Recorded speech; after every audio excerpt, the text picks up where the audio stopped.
ఒకవేళ మిమ్మల్ని ద్వేషించారు, మీరు తిరిగి ద్వేషించలేదు, ఏం మాట్లాడలేదు, మౌనంగా ఉన్నారు, మీ మీద దెబ్బలాడినా మీరు క్షమ కలిగి ఉన్నారు, ఎప్పుడైనా మీరు మాట్లాడగలుగుతారా? ఎప్పుడైనా మాట్లాడగలుగుతారు. ఎందుకంటే వారితో మీకు శత్రుత్వం లేదు, వారికి మీపై శత్రుత్వం. మర్చిపోకండి. ఇద్దరు శత్రు అంటే ఇద్దరు ఒకరికి ఒకరు దుర్భాషలు ఆడుకుంటే శత్రువులైపోతారు. ప్రేమ ఎప్పటికీ మిత్రునిగా చేస్తుందండి. ప్రేమ ఏం చేస్తుంది?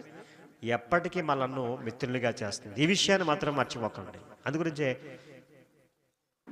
బైబిల్ గ్రంథంలో సఖ్యమైనంత మట్టుకి అంటాడంటే మీరు ఏ విధమైన చేస్తారనమాట.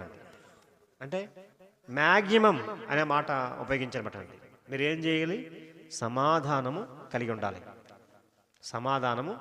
కలిగి ఉండాలి.